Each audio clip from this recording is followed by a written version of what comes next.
بسم الله الرحمن الرحيم. الحمد لله رب العالمين والعاقبة للمتقين والصلاة والسلام على أشرف الأنبياء والمرسلين نبينا محمد وعلى آله وصحبه أجمعين. وبعد، أحبتي في الله، السلام عليكم ورحمة الله وبركاته.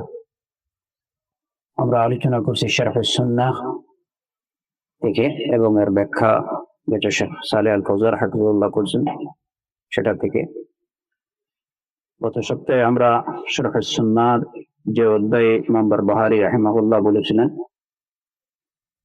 ওয়ালাম আন্না الناس لم يتبعوا بدعة قط حتى تركوا من السنة مثلها واحذر المحرمات من الأمور فإن كل محدثة بدعة وكل بدعة ضلالة والضلالة أهلها في النار।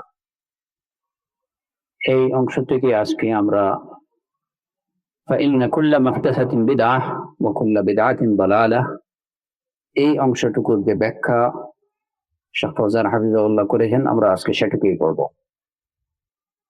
ইমাম বারবাহারী রাহিমাহুল্লাহ বলেছেন যে প্রত্যেকটি নব আবিষ্কৃত বিষয় হচ্ছে বিদআহ এবং প্রত্যেকটি বিদআতই হচ্ছে ভ্রষ্টতা বা গুমরাহি।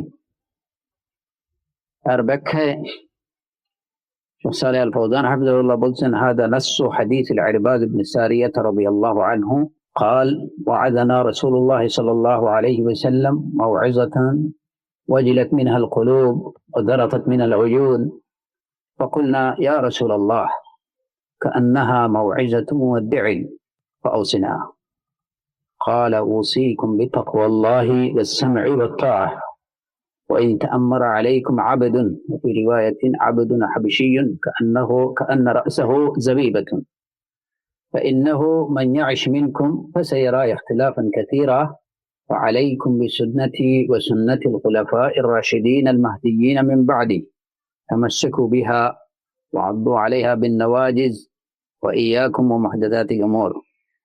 حديث العبارة ابن إيشش إربوري شيخ فوزان رحمه الله بولسن هذا تحذير إياك، كلمة تحذير، وإياكم ومحدثات الأمور فإن كل محدثة بدعة وكل بدعة ضلالة وفي رواية وكل بدعة وكل ضلالة في النار।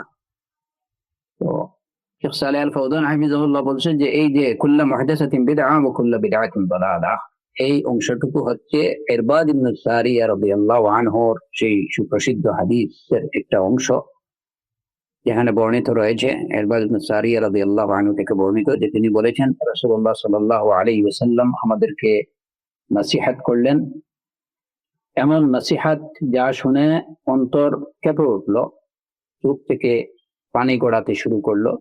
আমরা রাসূলুল্লাহ সাল্লাল্লাহু আলাইহি ওয়াসাল্লামকে বললাম, হে আল্লাহর রাসূল, মনে হচ্ছে এটা যেন বিদায়ী নসিহত, অতএব আপনি আমাদেরকে ওসিয়ত করুন।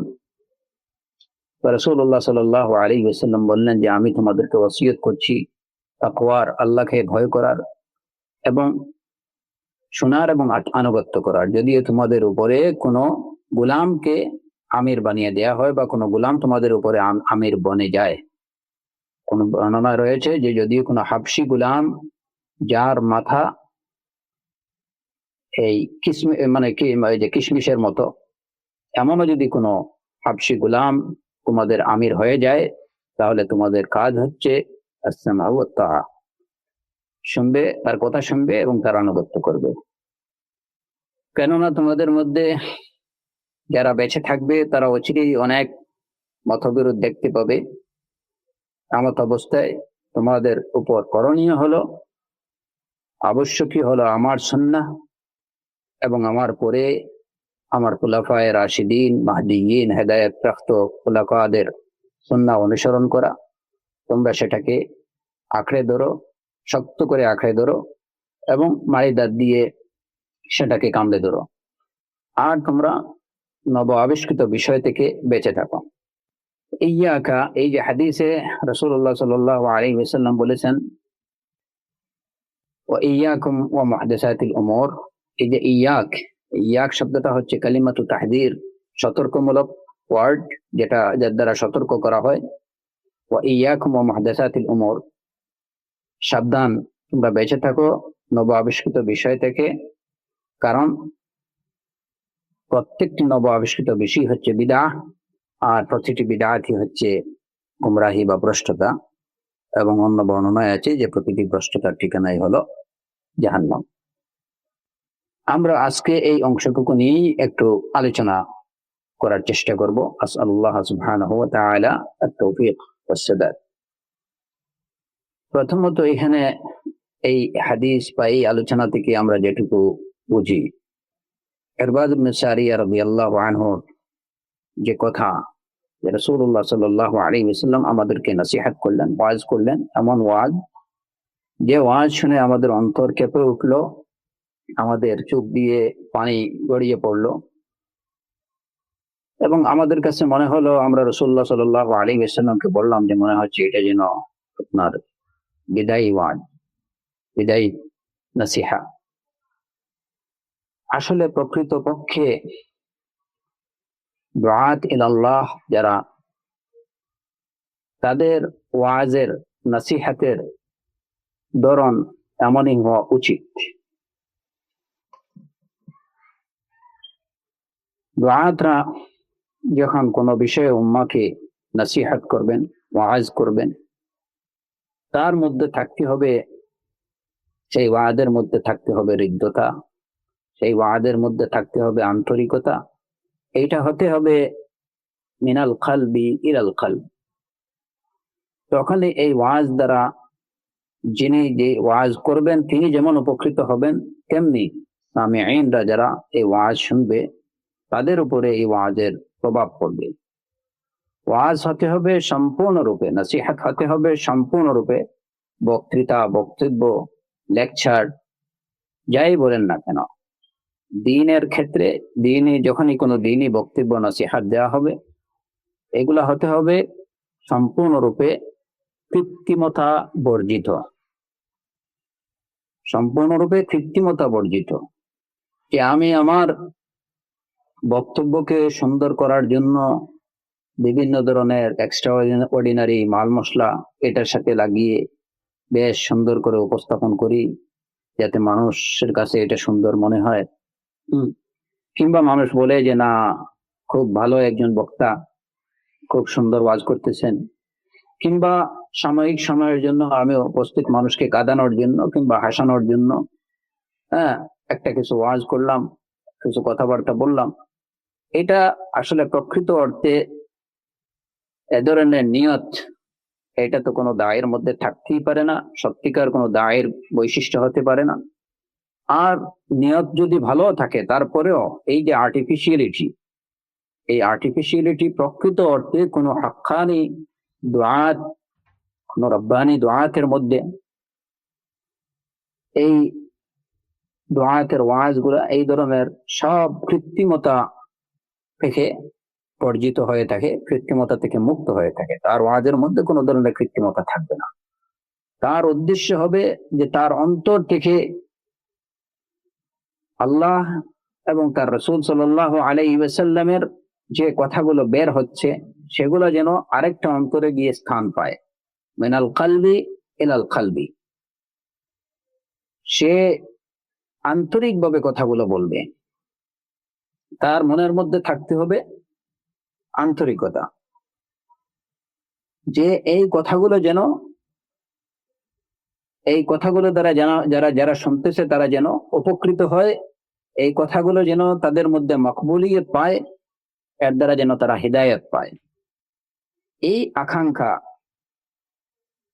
এবং এই ভাব নিয়ে ওয়াজ করতে হবে। যদিও আজকে আমাদের সমাজের চিত্র দেখা যায় এর সম্পূর্ণ বিপরীত। নানান সুরে বিভিন্ন ধরনের কথাবার্তা দিয়ে নিজের ওয়াজকে সাজিয়ে গুছিয়ে অনেকে উপস্থাপন করে থাকে, কিন্তু আল্লাহু আ'লাম যে এই সমস্ত ওয়াদের মধ্যে আন্তরিকতা কিংবা সামিঈনরা, শ্রোতারা এর দ্বারা উপকৃত হোক, তারা হেদায়েত পাক, এই যে ভাব বা এই উদ্দেশ্যটা কতটুকু থাকে তা একমাত্র আল্লাহ তাআলাই বলতে পারেন। দেখা যায় যে বেশিরভাগ ওয়াইজদের বক্তব্য যারা দেয়, যারা ওয়াজ নসিহত করে, তারা সব সময় নিজের কণ্ঠকে কিভাবে সুন্দর করে উপস্থাপন করা যায়, কিভাবে মানে মানুষের কাছে মানুষ যেন বাহবা দেয়, এইটাই এই ধরনেরই মনে হয় তাদের বাহ্যিক আচরণে। অথচ রাসূলুল্লাহ সাল্লাল্লাহু আলাইহি ওয়াসাল্লাম কিংবা সাহাবায়ে কিরামদের বক্তব্য হতো সম্পূর্ণরূপে এই ধরনের কৃত্রিমতা মুক্ত। তারা যখন কথা বলতেন তখন মনে হতো যে অন্তর থেকে কথাগুলো আরেকটা অন্তরে গিয়ে গেঁথে যাচ্ছে। আর এসবের ঊর্ধ্বে ছিল রাসূলুল্লাহ সাল্লাল্লাহু আলাইহি ওয়াসাল্লামের নসিহা, রাসূল সাল্লাল্লাহু আলাইহি ওয়াসাল্লামের ওয়াজ। সেটা কি ধরনের হতো? এটা প্রথমত আল্লাহ সুবহানাহু ওয়া তাআলা কোরআনে কারীমে তার রাসূল সাল্লাল্লাহু আলাইহি ওয়াসাল্লাম সম্পর্কে যেটুকু বলছেন, লাকাদ জাআকুম রাসূলুম মিন আনফুসিকুম আজিজুন আলাইহি মা আনিতুম হারিসুন আলাইকুম বিল মুমিনিনা রাউফুর রহিম। হারিসুন আলাইকুম, তোমাদের প্রতি তিনি তার লিপ্সা থাকে যে তোমরা কি হও, হিদায়াত হও। আজিজুন আলাইহি মা আনিতুম, তোমাদের উপরে যেটা পৌঁছে সেটা তাকে কষ্ট দেয়, তোমরা যাতে হেদায়েত পাও সেই আকাঙ্ক্ষা তিনি সবসময় পোষণ করেন। এই ছিল সর্বশ্রেষ্ঠ দাঈ মুহাম্মদুর রাসূলুল্লাহ সাল্লাল্লাহু আলাইহি ওয়াসাল্লামের বৈশিষ্ট্য। আর তার ওয়াজ, তার নসিহা কি ধরনের হতো, এর সামান্য কিছু নমুনা আমরা এখানে ইরবাদ ইবনে সারিয়া রাদিয়াল্লাহু আনহুর এই হাদিস থেকে আমরা জানতে পারি। মাউইযাতুন ওয়াজিলাত মিনহাল কুলুব ওয়া যারাফাত মিনহাল উয়ুন। এই হলো ওয়াজ বা নসিহত। দাঈ কিভাবে নসিহত করবে, তার নসিহতটা কি ধরনের হওয়া উচিত, এই সম্পর্কে এই হলো সংক্ষিপ্ত কিছু কথা। দ্বিতীয়ত, রাসূলুল্লাহ সাল্লাল্লাহু আলাইহি ওয়াসাল্লাম কি ওসিয়ত করলেন, এবং তিনি উম্মাহকে যখন সাহাবায়ে কেরাম বললেন যে ইয়া রাসূলুল্লাহ কান্নাহা মাউইযাতু মুওয়াদ্দিইন ফাউসিনা, মনে হচ্ছে এসব কথাবার্তাগুলো বিদায়ী কথাবার্তা, অতএব আপনি আমাদেরকে কিছু ওসিয়ত করেন। নসিহত থেকে ওসিয়ত অনেক বেশি গুরুত্বপূর্ণ হয়ে থাকে। তো সেই গুরুত্বপূর্ণ কথাগুলো কি ছিল রাসূলুল্লাহ সাল্লাল্লাহু আলাইহি ওয়াসাল্লামের? ওইখান থেকে এইটা যদি আমরা বুঝি তাহলে আমরা বুঝতে পারবো যে দাঈর বক্তব্যের তার কন্টেন্টটা কি হবে। যখন সাহাবায়ে কিরাম রিদওয়ানুল্লাহি আলাইহিম আজমাইন রাসূল সাল্লাল্লাহু আলাইহি ওয়াসাল্লামের কাছে বললেন আউসিনা, তখন রাসূলুল্লাহ সাল্লাল্লাহু আলাইহি ওয়াসাল্লাম তাদেরকে ওসিয়ত করলেন উসীকুম বিতাকওয়াল্লাহ, উসীকুম বিতাকওয়াল্লাহ। এবং আরো অনেক হাদিস থেকে জানা যায়, যেমন কোরআনে কারীমে আল্লাহ সুবহানাহু ওয়া তাআলা ঈমানদারকে তাকওয়া অবলম্বনের জন্য নির্দেশ দিয়েছেন, এবং কোরআনে কারীম সম্পর্কে বলছেন যে এটা হুদাল লিল মুত্তাকিন। ইয়া আইয়ুহান নাসু ইত্তাকু রাব্বাকুম ইন্না জালজালাতাস সাআতি শাইউন আযীম। ইয়া আইয়ুহান নাসু ইত্তাকু রাব্বাকুমুল্লাযী খালাকাকুম মিন নাফসিন ওয়াহিদাহ। তবে আরো অসংখ্য আয়াতে আল্লাহ জাল্লা ওয়া আলা মানব জাতিকে তাকওয়া অবলম্বনের নির্দেশ দিয়েছেন। তেমনি ভাবে রাসূলুল্লাহ সাল্লাল্লাহু আলাইহি ওয়াসাল্লাম তার অসংখ্য হাদিসে সাহাবায়ে কেরামদেরকে তাকওয়া অবলম্বনের নির্দেশ দিয়েছেন, ফিসসিররি ওয়াল আলান, প্রকাশ্যে অপ্রকাশ্যে সর্বাবস্থায় আল্লাহ সুবহানাহু ওয়া তাআলাকে ভয় করার জন্য নির্দেশ দিয়েছেন। যেমন মুআয ইবনে জাবাল রাদিয়াল্লাহু আনহুকে যখন ইয়ামানে গভর্নর করে পাঠালেন, তাকে পাঠানোর প্রাক্কালে রাসূলুল্লাহ সাল্লাল্লাহু আলাইহি ওয়াসাল্লাম তাকে বললেন ইয়া মুআয ইত্তাকিল্লাহ হাইসুমা কুনত, মুআয যেখানেই থাকো আল্লাহকে ভয় করো। সুতরাং এই যে তাকওয়া বা আল্লাহ ভীতি, সর্বোত্তম ওসিয়ত হলো এটা। আমি আমার নফসকে যখন ওসিয়ত করব তখন সেই তাকওয়ার ওসিয়ত করব। আমি আমার জাতিকে যখন ওসিয়ত করব তখন সর্বপ্রথম তাকওয়ার ওসিয়া। এই তাকওয়া যদি মানব জাতি মুসলমানরা যদি আল্লাহ ভীতি অর্জন করতে পারে তাহলে হিদায়াতের উপরে চলা তার জন্য সহজ হয়ে যাবে। এ বিষয়ে আমরা সম্ভবত গতকালকেও আলোচনা করছি যে আজকে আল্লাহ ভীতি না থাকার কারণে যত ধরনের দুরাচার পাপাচার যা হচ্ছে, এটা কেন? মানুষের অন্তরের মধ্যে আল্লাহ ভীতি নেই। এর জন্য সর্বপ্রথম যদি কেউ অন্তরের মধ্যে আল্লাহর ভীতি, আল্লাহর ভয় সঞ্চার করতে পারে, তাকওয়া অর্জন করতে পারে, তাহলে হিদায়াতের উপরে চলা তার জন্য সহজ হয়ে যাবে।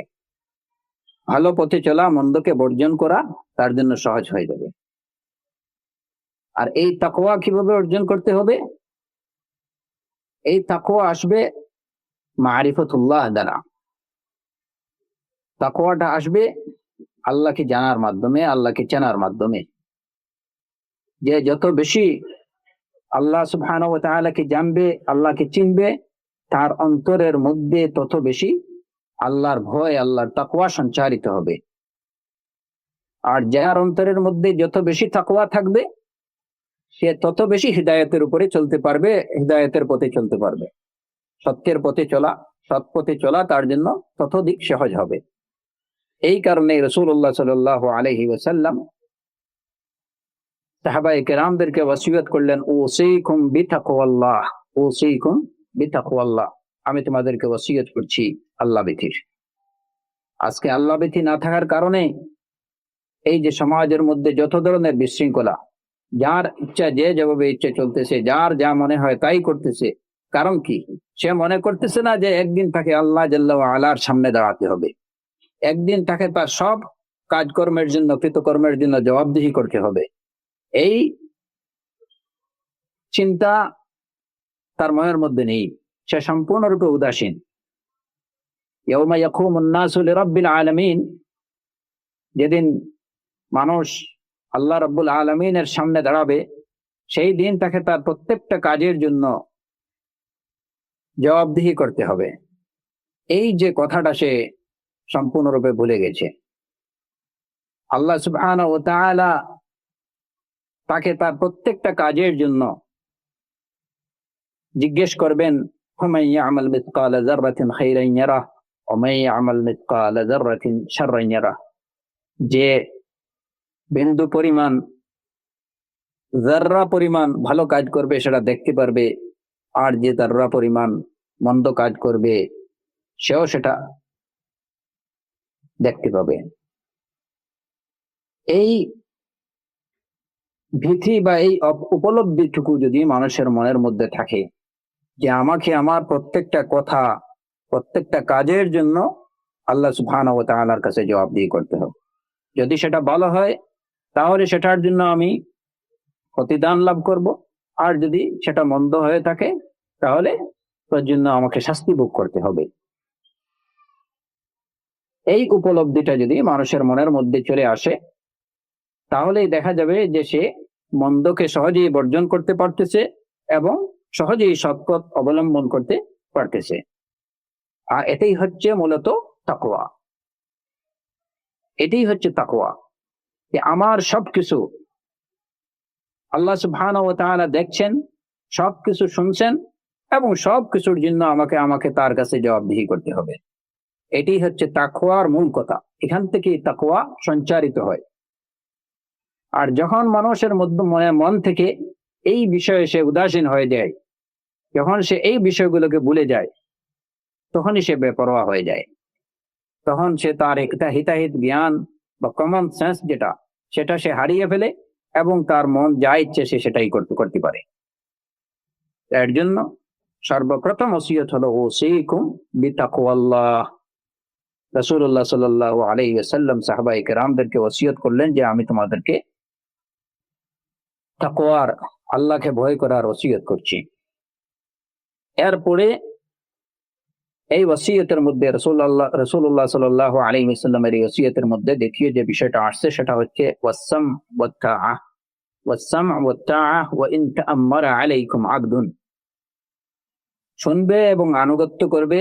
ওয়া ইন তাআম্মারা আলাইকুম আবদুন, যদিও তোমাদের উপরে আমির হয়ে যায় কোনো গোলাম, তোমাদের আমির হয়ে যায়, শাসক হয়ে যায় কোনো গোলাম, তারপরেও তোমরা তার কথা শুনবে এবং তার আনুগত্য করবে।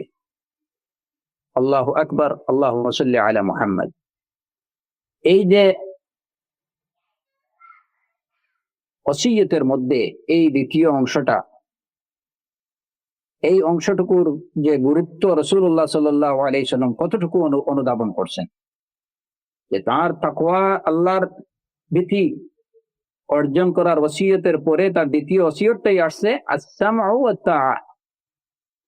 আর আমাদের সময়ের এই বাস্তবতা, বর্তমান বাস্তবতার প্রেক্ষিতে এই ওসিয়তটা যে কত বেশি প্রয়োজন, আশা করি প্রত্যেকটা সত্য অন্বেষী মুসলমান প্রতিটি মুহূর্তে এই ওসিয়তের গুরুত্ব এবং প্রয়োজনীয়তা অনুভব করছে, উপলব্ধি করছে। আস-সামউ ওয়াত তাআ। যদি তোমাদের উপরে কোনো গোলামও কি হয়ে যায়, শাসক হয়ে যায়, তাহলে তোমাদের করণীয় হলো তার কথা শুনবে এবং তার আনুগত্য করবে। কোন বর্ণনায় রয়েছে যে যদি কোনো হাবশি গোলাম, যার মাথা দেখতে একদম উস্কো খুস্কো, শুকনা আঙ্গুরের মতো, কিশমিশের মতো, রুক্ষ কেশ, হিজিবিজি কেশ, হ্যাঁ, মানে এ ধরনের কোন গোলামও যদি তোমাদের আমির হয়ে যায়, তাহলে তোমাদের করণীয় হলো তার কথা শোনা এবং তার আনুগত্য করা। এর কারণ সম্পর্কে রাসূলুল্লাহ সাল্লাল্লাহু আলাইহি ওয়াসাল্লাম কেন এটুকু করতে হবে, রাসূলুল্লাহ সাল্লাল্লাহু আলাইহি ওয়াসাল্লাম এরপরের অংশতে বলতেছেন যে তোমাদের মধ্যে যারা বেঁচে থাকবে তারা দেখবে অনেক মতবিরোধ তোমরা দেখতে পাবে। ওই মতবিরোধের সময় করণীয় কি? আলাইকুম বিসুন্নতি, আমার সুন্নতকে অনুসরণ করা এবং আমার পরে হিদায়াত প্রাপ্ত খুলাফায়ে রাশিদার সুন্নাহ অনুসরণ করা। এখন রাসূলুল্লাহ সাল্লাল্লাহু আলাইহি ওয়াসাল্লামের সুন্নাহ কি? এই যে তার যে নির্দেশ, আস-সামউ ওয়াত তাআ ওয়া ইন তাআম্মারা আলাইকুম আবদুন হাবশিয়্যুন, শোনা এবং আনুগত্য করা। যদি কোনো গোলাম তোমাদের আমির হয়ে যায়, এটাই হলো ইখতিলাফের সময়ে রাসূলুল্লাহ সাল্লাল্লাহু আলাইহি ওয়াসাল্লামের সুন্নাহ অনুযায়ী আমাদের করণীয়। কিন্তু এই যে ওসিয়া, এটা সাধারণ কোনো নসিহা ছিল না, এটা ছিল রাসূলুল্লাহ সাল্লাল্লাহু আলাইহি ওয়াসাল্লামের ওসিয়া, যে যদি কোনো গোলাম তোমাদের উপরে আমির হয়ে যায়। এই কথা দ্বারা রাসূলুল্লাহ সাল্লাল্লাহু আলাইহি ওয়াসাল্লাম কি বুঝাতে চেয়েছেন? এবং অন্য রিওয়ায়াতে যেটা আছে কাআন্না রাসাহু যাবিবাতুন, তার মাথা যদি একদম কিশমিশের থুখার মতো হয়, তার চুলগুলো যদি একদম উস্কো খুস্কো রুক্ষ, মানে একদম ছন্ন ছাড়া একটা গোলামও যদি তোমাদের আমির হয়ে যায়, তারপরেও তোমাদের করণীয় হলো তার কথা শোনা এবং তার আনুগত্য করা। এই নসিহত, এই ওসিয়তটা আমরা আজকে বিশেষ করে মুসলিম বিশ্বগুলোতে অভ্যন্তরীণ যে ফিতনা এবং ফাসাদ এবং অনৈক্যের, মুসলমানদের মধ্যে অনৈক্যের অন্যতম কারণ হলো রাসূলুল্লাহ সাল্লাল্লাহু আলাইহি ওয়াসাল্লামের এই ওসিয়তটাকে গ্রহণ না করা, এই ওসিয়তের প্রতি উদাসীনতা প্রদর্শন করা। আর শুধু উদাসীনতাই নয়, এই ওসিয়তের সম্পূর্ণ বিপরীত কাজ করা, যার ফলে আজকে মুসলিম উম্মাহ তারা নিজেদের মধ্যে শতদা বিভক্ত এবং তারা পরস্পর দাঙ্গা হাঙ্গামা, হত্যা এবং বিবাদ বিসম্বাদে তারা লিপ্ত। আর এই সুযোগে অমুসলিমরা তাদের উপরে এমন ভাবে ঝাঁপিয়ে পড়ছে বা পড়তেছে, যেভাবে খাদ্যপাত্রের উপরে খাদকরা ঝাঁপিয়ে পড়ে। যেমন অন্য হাদিসে রাসূলুল্লাহ সাল্লাল্লাহু আলাইহি ওয়াসাল্লাম বলেছেন, ইউশিক আন তাতাদাআ আলাইকুমুল উমাম কামা তাদাআল আকলাতু ইলা কুসআতিহা, যেভাবে খাদ্যপাত্রের উপরে খাদকরা ঝাঁপিয়ে পড়ে, ঠিক এইভাবে বিভিন্ন বিজাতিরা তোমাদের উপরে ঝাঁপিয়ে পড়বে। আজকে মুসলমানদের বাস্তব অবস্থা সেটাই। মুসলমানরা তাদের নিজেদের মধ্যে এই যে রাসূলুল্লাহ সাল্লাল্লাহু আলাইহি ওয়াসাল্লামের এই ওসিয়তটাকে গ্রহণ না করার কারণে নিজেদের মধ্যে দাঙ্গা হাঙ্গামা, খুন খারাপিতে লিপ্ত। প্রায় প্রত্যেকটা মুসলিম দেশেই দেখা যায় এই চিত্র। আর এই সুযোগে মুসলিমরা তাদেরকে বিভিন্ন বাতিল পথে, হ্যাঁ, তাদেরকে নিয়ে যাচ্ছে। তারা শয়তানের শিকার হচ্ছে, বিজাতীয়দের শিকার হচ্ছে, অথচ তারা নিজেরাই বুঝতে পারতেছে না। যদি মুসলমানরা শুধুমাত্র এই ওসিয়তটাকে রাসূলুল্লাহ সাল্লাল্লাহু আলাইহি ওয়াসাল্লামের পরিপূর্ণরূপে ফলো করত, অনুসরণ করত, আস-সামউ ওয়াত-তাআ ওয়া ইন তাআম্মারা আলাইকুম আবদুন, তাহলে কিন্তু মুসলিম বিশ্বের চিত্র আজকে অন্যরকম হতো। মুসলমানরা নিজেদের মধ্যে এত দলে, এত উপদলে বিভক্ত হতো না, মুসলমান রাষ্ট্রগুলো এত দুর্বল হতো না। অথচ দেখা যায় যে আল্লাহ সুবহানাহু ওয়া তাআলা তার অশেষ রহমতে প্রায় প্রত্যেকটা মুসলিম দেশকে, রাষ্ট্রকে খনিজ সম্পদে ভরপুর রেখেছেন, তার অসংখ্য নিয়ামত দান করেছেন, যে নিয়ামত গুলো অনেক কাফের রাষ্ট্রকে দেয়া হয়নি।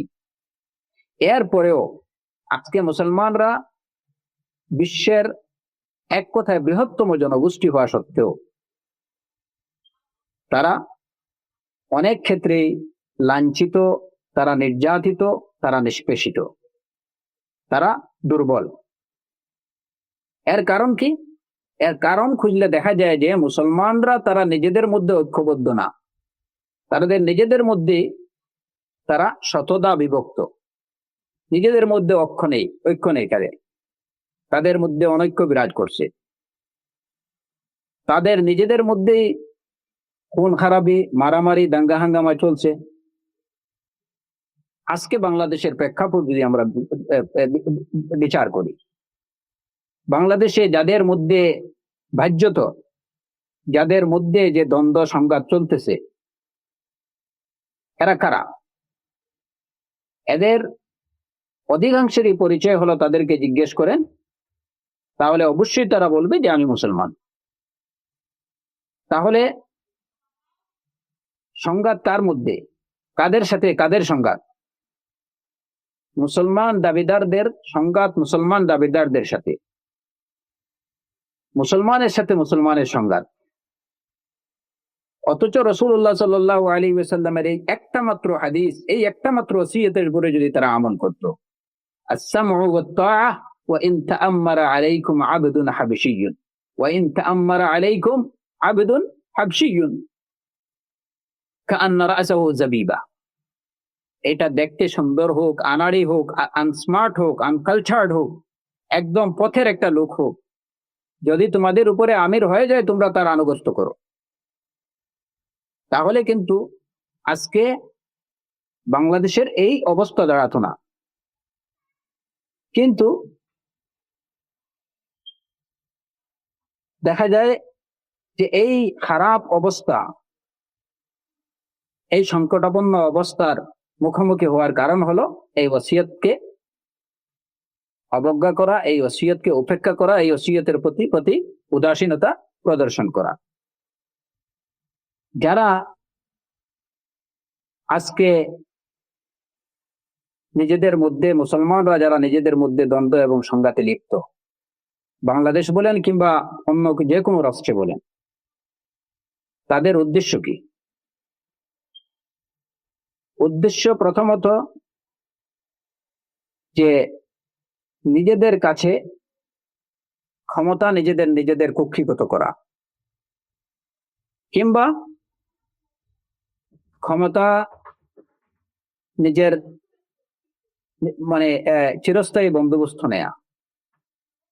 কেউ চাইতেছে যে ক্ষমতা আমার হাতে আসুক, আর কেউ চাইতেছে যে রাষ্ট্র ক্ষমতা এটা যেটা আমার কাছে আছে সেটা আমি চিরস্থায়ীভাবে ধরে রাখি। যদিও এই দ্বন্দ্ব বা সংঘাতের জন্য বিভিন্ন কারণ পেশ করা হয়, কিন্তু সেই কারণগুলার মূলে যে কারণ রয়েছে বা যে দাবি, যে চাহিদা, সেটা হচ্ছে এটাই। মূল চাহিদা বা দাবি এটাই যে যারা ক্ষমতায় আছে তারা চায় ক্ষমতা আমার কাছে চিরস্থায়ীভাবে থাকুক, আমি ক্ষমতার অধিকারী চিরস্থায়ীভাবে থাকি। আর যারা ক্ষমতার বাইরে আছে তাদের কথা হলো যে ক্ষমতা আমাদের কাছে আসুক, আমাদের কাছে হস্তান্তর করো, আমরা ক্ষমতাসীন হই। উদ্দেশ্য কিন্তু এটাই। এই দাবিকে যুক্তিযুক্ত করার জন্য বিভিন্ন কারণ পেশ করা হয়। সেই কারণগুলো দুই ভাগে বিভক্ত। সেই কারণগুলো সাধারণত দুই ভাগে বিভক্ত হয়ে থাকে। প্রথমত হলো যে এখানে কি নেই, দিনই কোনো কারণ নেই। দিনই কোনো কারণ নেই, সব কারণ হলো দুনিয়াবী কারণ। যে কারণে মুসলিম বিশ্বে তাদের মধ্যে বিটুইন দেম যে সংঘাত, যে বিবাদ চলে, তার পিছনে উদ্দেশ্য হলো একটাই। যারা ক্ষমতায় আছে তারা চায় ক্ষমতাকে নিজের হাতে চিরস্থায়ীভাবে রাখতে, যারা ক্ষমতায় নেই তারা চায় ক্ষমতাটা নিজের হাতে নিতে। আর এই উদ্দেশ্যকে যুক্তিযুক্ত করার জন্য যে দাবিগুলো উপস্থাপন করা হয় সেই দাবিগুলো দুই ভাগে বিভক্ত। এক হলো যে দাবিগুলো এটা কোনো দিনই দাবি না, এটা হলো সবই দুনিয়াবি কিংবা জাগতিক দাবি। যেমন আমাদের দেশের যে প্রেক্ষাপট, এখানে যেটা হচ্ছে এর পিছনে কোনো দিনই কোনো কিছু নেই। মূল উদ্দেশ্য যেটা, যে কেউ বলতেছেন যে গণতন্ত্রকে হত্যা করা হয়েছে, ওনারা জীবিত করবেন। আর কেউ বলতেছেন যে গণতন্ত্রকে পুনরুদ্ধার করা হয়েছে, এটাকে রক্ষা করবে। এটাই এখানে তন্ত্রমন্ত্রের ব্যাপার, এখানে ইসলামের কোনো ব্যাপার নেই। হ্যাঁ, তাদের কথা হলো ইসলাম ইসলামের জায়গায় থাকুক, পলিটিক্স পলিটিক্সের জায়গায় থাকবে, আমরা আমরা জায়গায় আছি, বাস। এখানে ইসলামের কোনো সম্পর্ক নেই এগুলোর সাথে। তারা ইসলামকে সম্পূর্ণ একদম দূরে রেখে দিয়েছেন। আমার দেখা যায় মুসলিম বিশ্বের কোথাও কেউ ইসলাম প্রতিষ্ঠার নামে, দিন প্রতিষ্ঠার নামে তারা মুসলমানের সাথে সংঘাত এবং সংঘর্ষে লিপ্ত। যে দিন কায়েম করবেন, যারা ক্ষমতায় আছে এরা আল্লাহর দিন প্রতিষ্ঠিত করতেছে না, কিংবা এরা আল্লাহ সুবহানাহু ওয়া তাআলার বিধান অনুযায়ী রাষ্ট্র পরিচালনা করতেছে না। সুতরাং ওয়ামান লাম ইয়াহকুম বিমা আনজালাল্লাহ ফাউলাইকা হুমুল কাফিরুন, এরা কাফের, অতএব কাফেরের সাথে যুদ্ধ করো এবং এদেরকে হটাও। এই হলো দুই ধরনের কারণ উপস্থাপন করা হয় নিজেদের ওই দাবিকে। এখন দুই কারণ যাই হোক না কেন, দিনই হোক অথবা দুনিয়াবি হোক, উদ্দেশ্য যে আছে ক্ষমতায় সে সরে যাবে, আমার কাছে ক্ষমতা দেবে, আমি ক্ষমতার মালিক হব। আর যারা ক্ষমতায় আছে তাদের উদ্দেশ্য হলো যে কোনো ভাবেই হোক আমাদেরকে ক্ষমতায় থাকতেই হবে, ক্ষমতা হাতছাড়া করা যাবে না। এই জায়গাতে যদি তারা রাসূলুল্লাহ সাল্লাল্লাহু আলাইহি ওয়াসাল্লামের যারা ক্ষমতায় আছে তারা যদি রাসূলুল্লাহ সাল্লাল্লাহু আলাইহি ওয়াসাল্লামের এই হাদিসে বর্ণিত প্রথম ওসিয়তটা তারা গ্রহণ করত, উসিকুম বিতাকওয়াল্লাহ, তাকওয়াল্লাহ, তাহলে কিন্তু এই সংঘাত অটোমেটিক্যালি এটা কি হয়ে যেত, দূর হয়ে যেত। আর যারা ক্ষমতা নেই, যারা ক্ষমতায় যাওয়ার জন্য এটুকু করতেছে, তারা যদি রাসূলুল্লাহ সাল্লাল্লাহু আলাইহি ওয়াসাল্লামের এই দ্বিতীয় ওসিয়তটা গ্রহণ করত, যে আসসামউ ওয়াত তাআ ওয়া ইন তাআম্মারা আলাইকুম আবদুন, তাহলে কিন্তু মুসলিম দেশগুলোতে মুসলমানদের মধ্যে এই সংঘাত বিবাদ বিরাজ করতো না, সবকিছু এখানেই বন্ধ হয়ে যেত। কতখানি মূল্যবান আল্লাহ রাসূল সাল্লাল্লাহু আলাইহি ওয়াসাল্লামের এই ওসিয়া, যে সমগ্র মুসলিম বিশ্বের বর্তমান পলিটিক্যাল যত সমস্যা, সব সমস্যার সমাধান দেয়া হয়েছে এই মাত্র দুইটা ওসিয়তের মধ্যে, মাত্র দুইটা ওসিয়তের মধ্যে। যারা ক্ষমতাসীন আছে তারা যদি তাকওয়াল্লাহ অবলম্বন করত তাহলে সমস্যা শেষ হয়ে যায়। যারা ক্ষমতায় নেই, ক্ষমতা প্রতিষ্ঠিত করতে চাইতেছে, তারা যদি এই দ্বিতীয় অপশনটা গ্রহণ করত, আসসামউ ওয়াত তাআ ওয়া ইন তাআম্মারা আলাইকুম আবদুন, তাহলে কিন্তু আজকে মুসলিম বিশ্বের চিত্র, এই বর্তমান যে চিত্র, এটা ধারণ করতে হয়।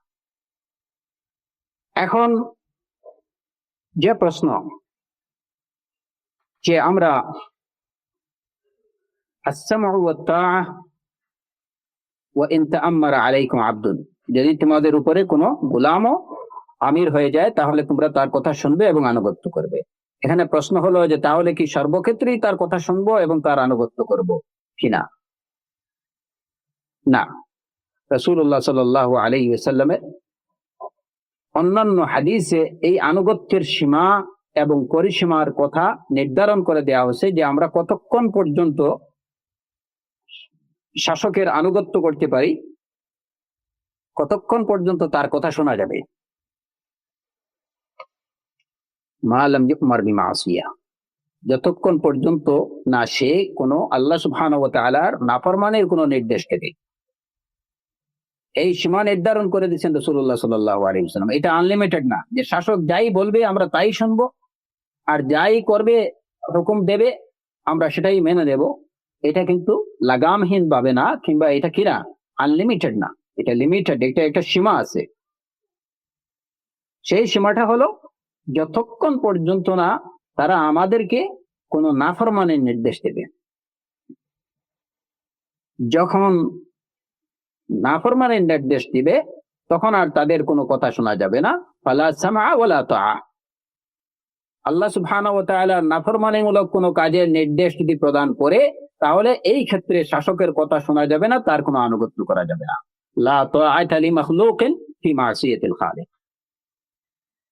মহান সৃষ্টিকর্তার নাফরমানি করে কোন সৃষ্টির আনুগত্য করা যাবে না। এই হাদিস দ্বারা রাসূলুল্লাহ সাল্লাল্লাহু আলাইহি ওয়াসাল্লাম শাসকদের কথা শোনা কিংবা তাদের আনুগত্য করা কতক্ষণ পর্যন্ত করা যাবে, কোন সীমা পর্যন্ত করা যাবে, সেই সীমারেখা নির্ধারণ করে দিলেন। লা তাআতা লি মাখলুকিন ফি মাসিয়াতিল খালিক।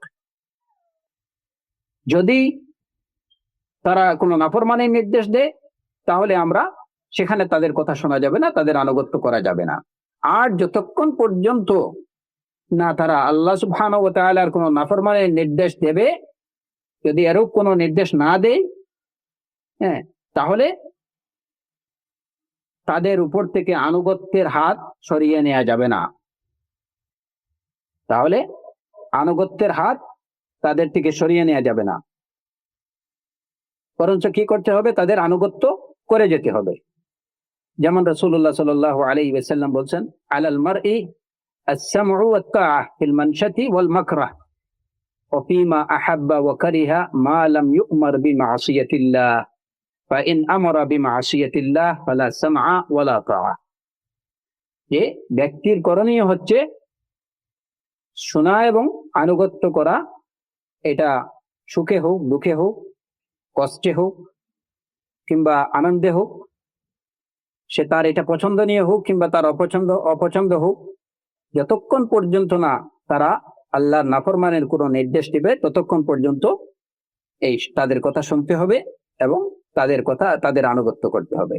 যদি তারা ফাইন আমারা বিমাসিয়া, যদি শাসকরা কোনো মাসিয়াতের নাফরমানের কোনো নির্দেশ দেয়, ফালা সামা ওয়ালা তাআ, তাহলে তার কথা শোনা যাবে না এবং তার আনুগত্য করা যাবে না। অন্য হাদিসে রাসূলুল্লাহ সাল্লাল্লাহু আলাইহি ওয়াসাল্লাম বলছেন, মান রাআ মিন আমিরিহি শাইআন মিন মাসিয়াতিল্লাহ ফালিয়াকরাহ মা ইয়াতি মিন মাসিয়াতিল্লাহ ওয়া লা ইয়ানজাআন্না ইয়াদাম মিন তাআহ ফাইন্নাহু মান ফারাকাল জামাআহ মাতা মাইতাতান জাহিলিয়া। যে যদি কেউ তার শাসক থেকে আল্লাহর নাফরমানিমূলক কোনো কাজ দেখে তাহলে সেটা যেন সে অপছন্দ করে, সে তার অন্তর দিয়ে সেটাকে ঘৃণা করে, কিন্তু তাই দেখে সে যেন তার আনুগত্যের হাত উঠিয়ে না নেয়, আনুগত্যের হাত গুটিয়ে না নেয়। কারণ কি, যে কেউ জামাত থেকে মান ফারাকাল জামাত থেকে বিচ্ছিন্নতা অবলম্বন করবে এবং সে এমত অবস্থায় যদি সে মৃত্যুবরণ করে, মাতা মাইতাতান জাহিলিয়া, তাহলে সে জাহিলিয়াতের মৃত্যুবরণ করলো। তাহলে দেখা যায় যে আমাদের জন্য আমাদের কি করণীয় সে বিষয়ে সুস্পষ্ট এবং সবিস্তারিত রাসূলুল্লাহ সাল্লাল্লাহু আলাইহি ওয়াসাল্লাম আমাদেরকে নির্দেশনা দিয়ে গেছেন। প্রথমত আমাদেরকে বললেন যে আমাদেরকে আনুগত্য করতে হবে, তাদের কথা শুনতে হবে, আনুগত্য করতে হবে। কতক্ষণ পর্যন্ত আনুগত্য করতে হবে? যতক্ষণ না তারা কোনো নাফরমানির নির্দেশ দেবে। যদি তারা কোনো নাফরমানির নির্দেশ দেয়, আল্লাহ সুবহানাহু ওয়া তাআলা নাফরমানি করার নির্দেশ দেয়, তাহলে সেক্ষেত্রে তাদের আর কোনো কথা শোনা যাবে না, তাহলে তার আনুগত্য করা যাবে না। নাফরমানিমূলক কোনো বিশেষ কাজের নির্দেশ যদি দেয় তাহলে তার আনুগত্য করা যাবে না, তার কথা শোনা যাবে না। এছাড়া ফিল মানশাতি ওয়াল মাকরাহি, পছন্দনীয় হোক কিংবা অপছন্দনীয় হোক, সর্ব অবস্থায় কি করতে হবে? আসসামা ওয়া তাআ। মাসিয়াতের আদেশ দিলে ফালা সামা ওয়ালা তাআ। আর যদি আপনি দেখেন যে আপনাকে কোনো মাসিয়াতের সে নির্দেশ দিচ্ছে না, কিন্তু সে যে কাজগুলো করছে সেগুলো আপনার কাছে পছন্দনীয় না, অপছন্দনীয়, বাজে কাজ করতেছে, হ্যাঁ, তাহলে এই ক্ষেত্রে আপনার করণীয় কি? এই ক্ষেত্রে করণীয় হলো ফালিয়াকরাহ মা ইয়াতি মিন মাসিয়াতিল্লাহ, এটাকে অপছন্দ করা, ঘৃণা করা। কিন্তু তাই বলে তার বিরুদ্ধে অস্ত্র ধারণ করা কিংবা তার বিরুদ্ধে আন্দোলন সংগ্রামে লিপ্ত হয়ে পড়া, এটা কোনোভাবেই পারমিজিবল না। যদি এই ক্ষেত্রে কেউ যদি উস্কানি দেয় যে সরকার বাজে কাজ করতেছে, চলো আমরা সরকারের বিরুদ্ধে বিদ্রোহ করি, আন্দোলন করি, হ্যাঁ, আমিরের বিরুদ্ধে, শাসকদের বিরুদ্ধে তাদেরকে কিভাবে উৎখাত করা যায় সেই প্রচেষ্টায় নিমগ্ন হই, এই ধরনের কোনো ওয়াসওয়াসা যদি দেয়, তাহলে এইটা কি বুঝতে হবে যে সে মুসলমানদের ঐক্যকে, মুসলমানদের মধ্যে ফাটল সৃষ্টি করতে চায়, মুসলমানদের জামাতকে বিচ্ছিন্ন করতে চায়। যেমন রাসূলুল্লাহ সাল্লাল্লাহু আলাইহি ওয়াসাল্লাম বলছেন, মান আতাকুম ওয়া আমরুকুম জামিআ ইউরিদু আন ইউফাররিকা জামাআতাকুম ওয়া আন ইয়াশুক্কা আসাকুম ফাকতুলুহু কাইনাম মান খান। যে তোমরা সবাই এক ঐক্যবদ্ধ আছো, এমত অবস্থায় যদি এমন কেউ আসে এবং তোমাদেরকে বিচ্ছিন্ন করতে চায়, তোমাদের ঐক্যের মধ্যে ফাটল ধরাতে চায়, তাহলে তাকে হত্যা করো। ফাকতুলুহু, সে যাই হোক তাকে হত্যা করো। ফাকতুলুহু কাইনাম মান খান। এই হাদিসগুলো থেকে কি প্রমাণিত হয়? একদম সহজ কথা, যেটা যতক্ষণ পর্যন্ত না শাসকবর্গ আমাদেরকে আল্লাহ সুবহানাহু ওয়া তাআলার নাফরমানের কোনো নির্দেশ দেবে, ততক্ষণ পর্যন্ত আনুগত্যের হাত তাদের থেকে সরানো যাবে না। তাদের বিরুদ্ধে অবস্থান গ্রহণ করা যাবে না। যদি কেউ তাদের বিরুদ্ধে অবস্থান গ্রহণ করতে বলে, তাহলে বুঝতে হবে যে সে মুসলমানদের কে ফাটল ধরাতে চায়, মুসলমানদেরকে বিচ্ছিন্ন করতে চায়, এরূপ লোককে তোমরা হত্যা করো। যদি এখন প্রশ্ন হলো যে শাসকবর্গ যদি কোনো আল্লাহ সুবহানাহু ওয়া তাআলার নাফরমানিমূলক কোনো কাজের নির্দেশ দেয়, তাহলে আমাদের কি করতে হবে? তাহলে প্রথম কাজ হলো কোনোভাবেই আল্লাহর নাফরমানিমূলক কোনো কাজে শাসকদের আনুগত্য করা যাবে না এবং তাদের কোনো কথা শোনা যাবে না। এছাড়া যে অনেক কিছু যেগুলা হয়তো শাসকরা যে কাজগুলো করতেছে আমার পছন্দ হচ্ছে না, হ্যাঁ, তোর জন্য তার বিরুদ্ধে কোনো অবস্থান গ্রহণ করা যাবে না। যদি আল্লাহ নাফরমানিমূলক কোনো কাজের নির্দেশ দেয়, তাহলে আমরা তার কথা শুনবো না। তাহলে কি করব? তার বিরুদ্ধে অবস্থান নেওয়া যাবে বা তার বিরুদ্ধে আন্দোলন সংগ্রামে ঝাঁপিয়ে পড়তে হবে। এই যে এই বিষয়টাতেই আজকে মুসলমান যুবকরা এই বিষয়টাকে সঠিকভাবে না বোঝার কারণেই মুসলমান যুবকরা আজকে অনেক ধরনের মারাত্মক বিভ্রান্তিতে নিপতিত। কেউ বা ইসলাম প্রতিষ্ঠার নামে কিংবা গভর্নমেন্ট আল্লাহ সুবহানাহু ওয়া তাআলার বিধান অনুযায়ী রাষ্ট্র পরিচালনা করতেছে না, সেই দাবিতে সরকার উৎখাতের আন্দোলনে সচেষ্ট। কিংবা কেউ তার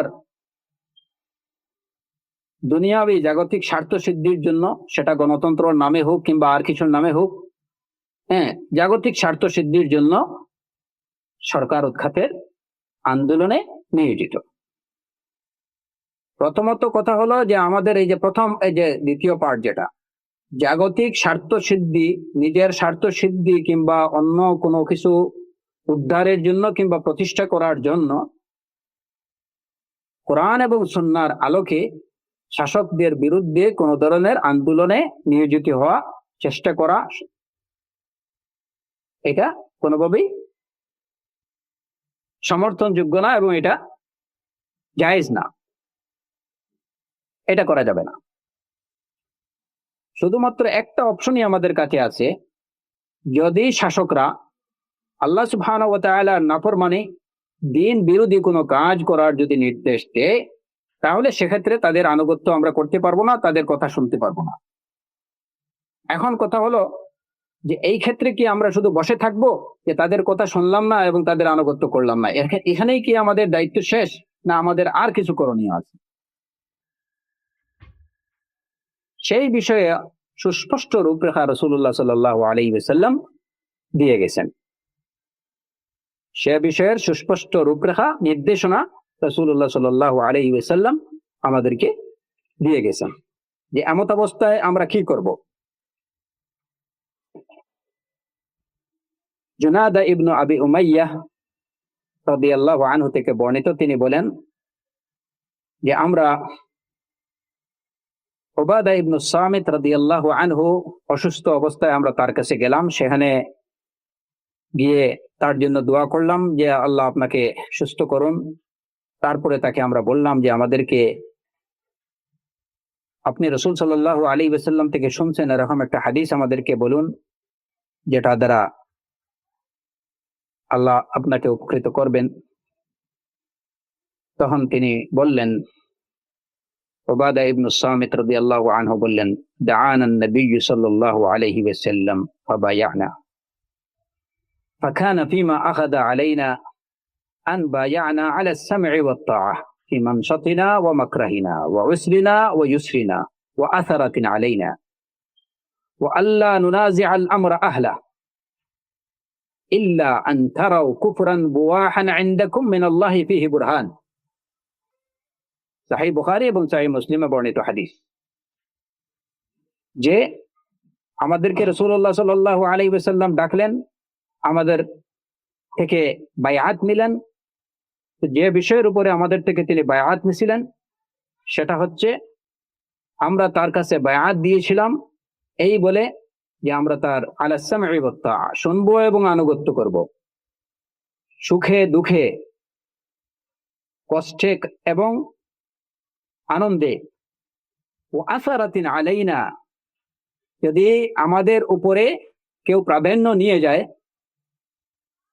বা আমাদের উপরে অন্য কাউকে যদি প্রাধান্য দিয়ে দেওয়া হয়, তারপরেও আমরা শুনবো এবং আনুগত্য করব।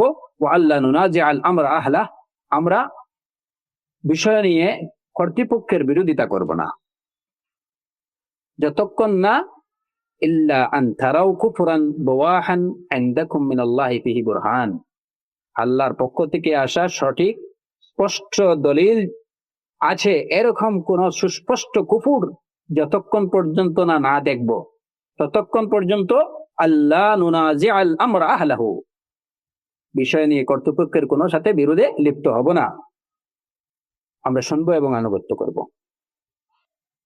এই হাদিসের আলোকে ইমাম ইবনে বাজ রাহিমাহুল্লাহ তিনি বলেছেন যে শাসকদের বিরুদ্ধে খুরুজ, উলাদদের বিরুদ্ধে খুরুজ বা অস্ত্র ধারণ, আন্দোলন, সংগ্রাম এগুলা করা জায়েজ হবে দুটা শর্তে। যদি দেখা যায় যে তাদের থেকে এই যে হাদিসে রাসূলুল্লাহ সাল্লাল্লাহু আলাইহি ওয়াসাল্লাম এখানে যেটুকু বলে দিলেন সুস্পষ্টভাবে, ইল্লা আন তারাউ কুফরান বুওয়াহা, যদি সুস্পষ্ট কোনো এমন কোনো কুফর দেখো যেটা কুফর হওয়া সম্পর্কে তোমাদের কাছে আল্লাহর পক্ষ থেকে সুস্পষ্ট দলিল আছে, যদি এমন কিছু দেখো তাহলে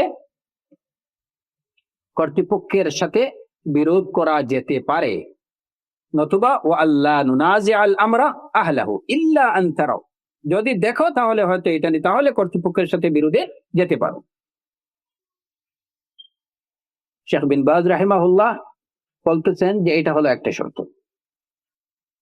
আর দ্বিতীয় শর্ত সেটা যেটা কোরআনে কারীমে বর্ণিত রয়েছে এবং রাসূলুল্লাহ সাল্লাল্লাহু আলাইহি ওয়াসাল্লামের অন্য হাদিস দ্বারা যেটা প্রমাণিত, যে সেটা হচ্ছে যে তুমি যদি দেখো তোমার এই পরিমাণ শক্তি এবং সামর্থ্য থাকে যার দ্বারা তুমি এই মন্দকে পরিবর্তন করতে পারবে কিংবা এই জালিমকে পরিবর্তন করতে পারবে। এরকম শক্তি এবং সামর্থ্য যদি তোমার থাকে, তাহলে তুমি কি করতে পারবে? শাসকদের বিরুদ্ধে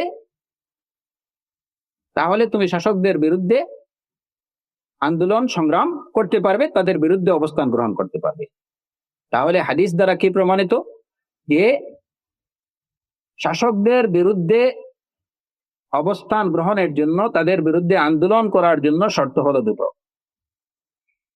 একটা হলো যে যদি শাসকদের থেকে এমন কোনো কাজ দেখা যায় যে কাজটা হলো সুস্পষ্ট কুফর, যে কাজটা কাতঈ দলিল দ্বারা কুফর হওয়া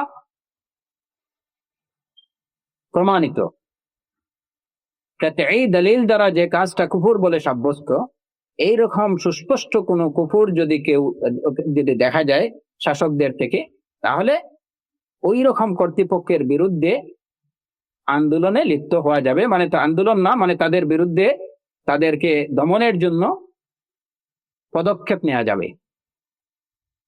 এটা হলো প্রথম শর্ত। আর দ্বিতীয় শর্ত হলো যে নিজেদের এই পরিমাণ শক্তি এবং সামর্থ্য থাকতে হবে যার দ্বারা তাদেরকে সফলভাবে তাদেরকে দমন করা যাবে। এই দুইটা শর্ত একত্রে যদি পাওয়া যায়, তাহলে কেবল তখনই খুরুজ আলাল উলাত অথবা খুরুজ আলাল হুক্কাম করা যাবে। আর যদি এই দুইটা শর্ত না পাওয়া যায়, তাহলে কোনো অবস্থাতেই তাদের বিরুদ্ধে অবস্থান গ্রহণ, মানে তাদের বিরুদ্ধে তাদেরকে দমন করার জন্য, তাদেরকে প্রতিহত করার জন্য কিংবা তাদের বিরুদ্ধে কোনো পদক্ষেপ নেওয়া যাবে না। এই সময়ে মুসলমানদের কাজ হলো কি? আসসাবর। আর নিজেরা রাসূলুল্লাহ সাল্লাল্লাহু আলাইহি ওয়াসাল্লামের সুন্নাহকে আঁকড়ে ধরবে এবং খুলাফায়ে রাশিদিনের সুন্নাহকে আঁকড়ে ধরবে। আলাইকুম বিসুন্নতি ওয়া সুন্নাতিল খুলাফায়ে রাশিদিন আল মাহদিয়্যিন মিন বাদি তামাসসাকু বিহা ওয়া আদু আলাইহা বিন নওয়াজিস। সুতরাং সবগুলো বিষয়ে সুস্পষ্ট দিক নির্দেশনা আমাদের কাছে রয়েছে, রাসূলুল্লাহ সাল্লাল্লাহু আলাইহি ওয়াসাল্লাম দিয়ে গেছেন। এখন যারা ইসলামী আন্দোলন কিংবা ইসলামী সংগ্রাম কিংবা ইসলামী রাষ্ট্র প্রতিষ্ঠার নামে যারা আন্দোলন বা সংগ্রাম করতেছেন, তাদের কাছে আমাদের প্রশ্ন হলো দুটো। এক, আপনারা যেখানে যাদের বিরুদ্ধে অস্ত্র ধারণ করতেছেন কিংবা যাদের বিরুদ্ধে আপনারা আন্দোলন সংগ্রাম করতেছেন, তাদের থেকে কি সুস্পষ্ট কোনো কুফর পাওয়া গেছে? এমন কোন কুফর যেটা কুফর হওয়ার ব্যাপারে কাতঈ কোনো দলিল রয়েছে? হয়তো আন্দোলন বা সংগ্রামে লিপ্ত অনেক গোষ্ঠী বা লোকের কাছে এই প্রথম শর্তটা তারা হয়তো পাইছেন। যারা প্রথমটা পাইছেন তাদের প্রতি আমাদের দ্বিতীয় প্রশ্ন, যে আপনাদের কাছে কি এই পরিমাণ শক্তি এবং সামর্থ্য আছে যার দ্বারা আপনারা মোটামুটি নিশ্চিতভাবে বলতে পারেন যে যাদের বিরুদ্ধে আন্দোলন বা সংগ্রাম করতেছেন তাদেরকে আপনারা প্রতিহত করতে পারবেন? এই পরিমাণ শক্তি এবং সামর্থ্য আপনাদের নিয়ে আপনারা কি এই সংঘাতে নামছেন কিনা, এই আন্দোলনে নামছেন কিনা? যদি এই প্রশ্ন করা হয়, তাহলে আমার মনে হয় যে সাধারণ বিবেকবান এবং যারা এই সমস্ত দল বা গোষ্ঠীর অবস্থা সম্পর্কে জানেন, তারা সবাই নির্দ্বিধায় এটুকু বলবেন যে অবশ্যই আমাদের কাছে এই পরিমাণ বা তাদের কাছে এই পরিমাণ শক্তি এবং সামর্থ্য নেই। যদি আপনার কাছে এই পরিমাণ শক্তি এবং সামর্থ্য না থাকে, তাহলে যেখানে আপনার প্রতিপক্ষের কাছে রয়েছে শক্তিশালী গোলা বারুদ কামান, যাদের কাছে রয়েছে হয়তো অ্যাটম বোম, বিভিন্ন ধরনের রাসায়নিক অস্ত্র, সেখানে আপনি এই সাধারণ বন্দুক আর পিস্তল নিয়ে মোকাবেলা করতে যাওয়া, এটা কি ওয়ালা তুলকু বিআইদিকুম ইলা তাহলুকা, তোমরা নিজেদেরকে ধ্বংসের মুখে ঠেলে দিও না, কোরআনে কারীমের আল্লাহ সুবহানাহু ওয়া তাআলার এই নির্দেশের পরিপন্থী কিনা? অবশ্যই এটা এই আয়াতের সুস্পষ্ট পরিপন্থী কাজ। আপনার প্রতিপক্ষের কাছে যেখানে রয়েছে কি ভারী অস্ত্রশস্ত্র, যারা আপনাকে হাজার হাজার ফুট দূর থেকে আপনাকে আক্রমণ করতে পারতেছে, আর আপনার কাছে এমন কিছু রয়েছে যে আপনি হয়তো 100 ফুট দূর থেকে কিছু করতে পারতেছেন, যারা আপনার ধরাছোঁয়ার বা আপনার নাগালের বাইরে থেকে আপনাকে আক্রমণ করতে পারতেছে, এমতাবস্থায় আপনি তাদের বিরুদ্ধে সশস্ত্র সংগ্রামে লিপ্ত হওয়া, এটা কোরআনে কারীমের এই আয়াতের সুস্পষ্ট পরিপন্থী। ওয়ালা তুলকু বিআইদিকুম ইলা তাহলুকা। এই কারণেই তো আল্লাহ সুবহানাহু ওয়া তাআলা কোরআনে কারীমে কি বলছেন? ওয়াআইদ্দু লাহুম মাসতাতা'তুম মিন কুওয়া ওয়া মিন রিবাতিল খাইল তুরহিবুনা বিহি আদুওয়াল্লাহ ওয়া মিন রিবাতিল খাইল তুরহিবুনা বিহি আদুওয়াল্লাহ।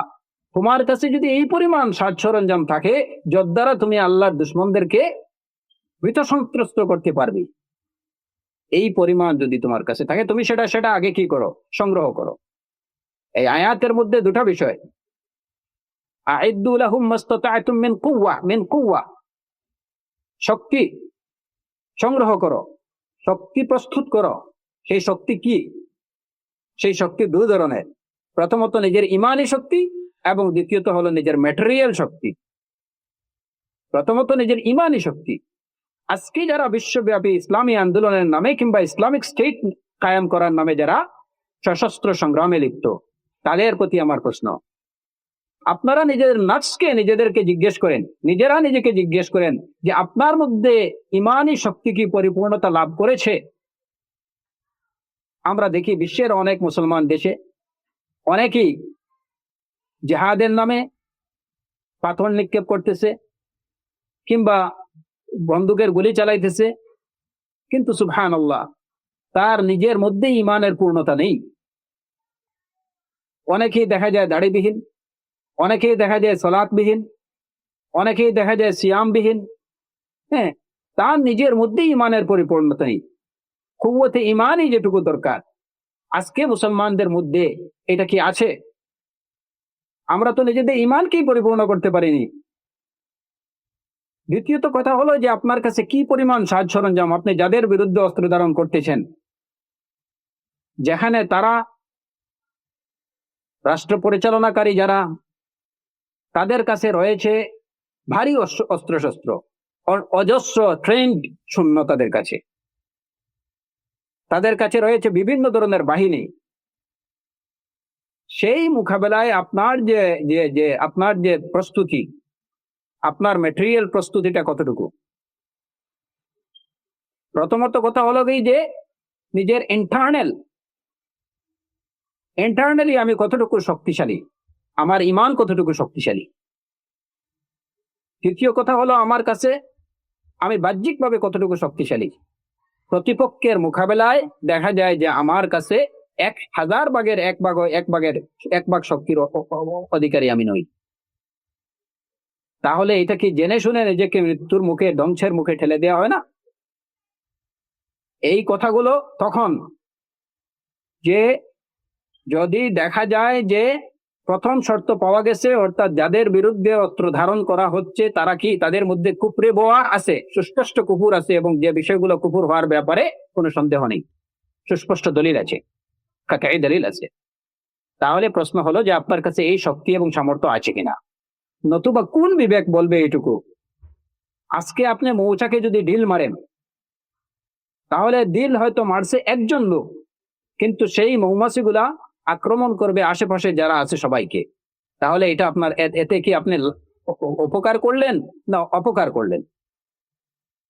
আপনি মৌচাক থেকে যদি মৌ সংগ্রহ করতে যান, তাহলে আপনাকে সেই প্রিপারেশন নিয়ে যেতে হবে যে পুরো মৌচাকটাকে আপনি প্রথমে ঘিরে ফেলতে পারেন এবং মৌমাছিগুলোকে যাতে বেরিয়ে না যায়, কিংবা এগুলোকে কন্ট্রোল করা যায়, কিংবা এগুলোকে তাড়িয়ে দেওয়া যায়, সেই প্রস্তুতি নিয়ে আপনাকে সেখানে যেতে হবে।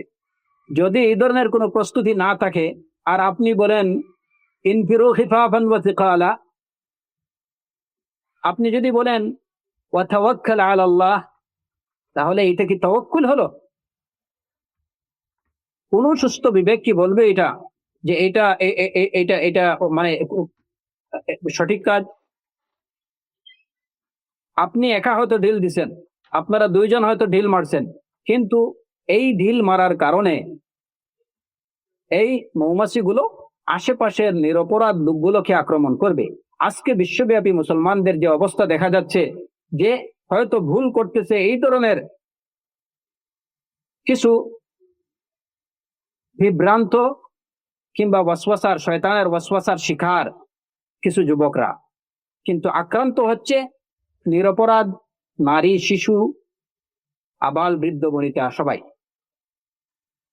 তাদের কারণেই নিরপরাধ মুসলমানরা আজকে নিহত হচ্ছে, আহত হচ্ছে। এটা তাদের এই আহম্মকির কারণে। যখন আপনি মৌচাক থেকে মৌ সংগ্রহ করতে যাবেন, তাহলে তখন আপনাকে যে আমি এই চাকটাকে পুরোপুরি আমি কন্ট্রোল করতে পারবো, আপনাকে সেই প্রস্তুতি নিয়ে যেতে হবে। আইএস সহ যারাই আজকে সশস্ত্র সংগ্রামে লিপ্ত ইসলামিক স্টেট কায়েমের নামে, আপনার কোথা থেকে গেছেন? প্রথমত কথা হলো যে আপনারা যে জায়গাতে গেছেন, বিভিন্ন জায়গা থেকে বিভিন্ন লোকজন আসছে। ওই এলাকার প্রকৃতি, ওই এলাকার লোকজন কোনো জায়গায় গিয়ে কোনো কিছু প্রতিষ্ঠিত করতে হলে অবশ্যই সেখানের পরিবেশ, সমাজ, এগুলার সাথে পূর্ব পরিচয় থাকতে হয় এবং এগুলার সাথে নিজেকে মানিয়ে নিতে হয়। প্রথমে সে মানিয়ে নেওয়ার অর্থ এই কথা না যে আমি সেই সমাজের অন্তর্ভুক্ত হয়ে যাব, সেটা না। মানে ওইখানের পরিবেশ, প্রকৃতি, সমাজ, এইগুলো সম্পর্কে একটা ধারণা নিতে হয়, জানতে হয়। সেটা কতটুকু আছে? আমরা যদি মেনে নেই যে হ্যাঁ তারা জানেন, ওই এলাকার পরিবেশ, মানে সামাজিক অবস্থা সবকিছু সম্পর্কে জানতেছেন, হ্যাঁ একটা ধারণা নিয়ে ওনারা গেছেন, তাহলে প্রশ্ন হলো আপনাদের ইমানি শক্তি কতটুকু আছে? মুসলমানদের ইমানি শক্তি আজকে কতটুকু? যদি মুসলমানদের মধ্যে সেই ইমানি শক্তি থাকতো আসহাবে বদরের মতো, তাহলে আমরা আশা করতাম যে সেই 313 জন যেভাবে 3000-এর মোকাবেলা করে সফল হয়েছিলেন, হ্যাঁ, তাহলে আজকে হয়তো আমরা মনে করতাম যে 3000 তারা হয়তো কমপক্ষে হয়তো 4000-এর মোকাবেলা করে আসতে পারে। হাইহাত হাইহাত, এটা তো কল্পনাও করা যায় না। আইদ্দু লাহুম মাসতাতা'তুম মিন কুওয়া, সেই ইমানি শক্তির দিক থেকে আমরা অনেক দুর্বল। দেখেন বেশিরভাগ যে যারা কি করতেছে, যারা এই ধরনের ইসলামিক স্টেট কায়েমের নামে আন্দোলন করতেছে, কিংবা ইসলামী রাষ্ট্র কায়েমের নামে, ইসলামী বিধান কায়েমের নামে আন্দোলন করতেছে, আপনারা নিজেদেরকে জিজ্ঞেস করেন আল্লাহ সুবহানাহু ওয়া তাআলাকে সাক্ষী রেখে যে আমি কেন এটুকু করতে চাইতেছি, এবং আমি কি প্রথমে আমার ইসলামিক স্টেট আমি আমার নিজের মধ্যে সেটা কায়েম করতে পারছি কিনা। প্রথমত আমার নিজেকে চেঞ্জ করতে হবে, তারপরে আমার পরিবার, আমার সমাজ, এরপরে আমার রাষ্ট্র। সেটা কতটুকু হয়েছে? দেখা যাবে যে এর বেশিরভাগ ক্ষেত্রে এর পিছনে উদ্দেশ্য হলো যে আমি ক্ষমতার অধিকারী হব, আমি রাষ্ট্র পরিচালনা করব, যশ, খ্যাতি, সুনাম, ধন, সম্পদ, এইগুলাই বেশিরভাগ ক্ষেত্রেই এই ধরনের। আর যদি এই ধরনের উদ্দেশ্য না হয়ে থাকে, যে কেউ হয়তো তার সঠিকভাবে ওইটাই উদ্দেশ্য যে সে দিন কায়েম করতে চায়, তাহলে ভালো কথা। দিন কায়েম করার জন্য আপনি যেখানে আসছেন, তাদের বিরুদ্ধে, যাদের বিরুদ্ধে আপনি আন্দোলন সংগ্রাম করতে চাইতেছেন, তাদের মোকাবেলা করার জন্য মোটামুটি যুক্তিসঙ্গত প্রস্তুতি আপনার আছে কিনা। যদি না থাকে, তাহলে সেক্ষেত্রে নেই, আমার সে ধরনের যুক্তিসঙ্গত কোনো প্রস্তুতি নেই, এটা আমি নিশ্চিতভাবে জানি। তার 1000 ভাগের 1 ভাগও নেই, সেটাও আমি জানি। এরপরেও যদি আমি কি করি, তাহলে এটা হবে আত্মহত্যার শামিল। এই ক্ষেত্রে আমাদের করণীয় কি? এখন যে লাস্ট প্রশ্ন যেটা, যে এই ক্ষেত্রে আমাদের করণীয় কি? আমাদের করণীয় হচ্ছে, যদি আমাদের এই পরিমাণ প্রস্তুতি না থাকে, কুওয়াত, শক্তি, সামর্থ্য না থাকে, যার দ্বারা আমরা মুনকারকে, বাতিলকে প্রতিহত করতে পারবো, জালিম শাসককে আমরা উৎখাত করতে পারবো, আমরা মন্দকে ভালো দিয়ে পরিবর্তন করতে পারবো, এই প্রস্তুতি যদি আমাদের না থাকে, শক্তি এবং সামর্থ্য যদি আমাদের না থাকে, তাহলে এমতাবস্থায় আমাদের কাজ হলো সবর করা এবং আমাদের কাজের দরজা আরো 2 ভাবেই খোলা। আমাদের কাজের দরজা আরো দুইভাবে খোলা। প্রথমত আমাদের একটা দরজা সবসময় খোলা, সেটা হচ্ছে আল মুনাসাহা। আল মুনাসাহা ওয়া তাওয়াসাউ বিল হক ওয়া তাওয়াসাউ বিস সবর। ওসিয়ত করা, নসিহত করা, এটা আমরা সবসময় করতে পারি। শেখ হুসাইন রাহিমাহুল্লাহ এই হাদিসের ব্যাখ্যায় তিনি বলছেন যে এই যে আমরা মুনাসাহা করব, এই মুনাসাহার একটা পদ্ধতি আছে। কিভাবে? আপনি দেখেন যে যারা সরকারে আছে, যারা দেশ পরিচালনা করতেছে, উলাদ যারা আছে, তাদের কাছের মানুষ যাদের দ্বারা আপনি তাদের পর্যন্ত পৌঁছাতে পারেন, কিংবা আপনার বক্তব্য তাদের পর্যন্ত আপনি পৌঁছে দিতে পারেন, আপনি তাদের মাধ্যমে উলাদদেরকে নাসিহা প্রদান করেন।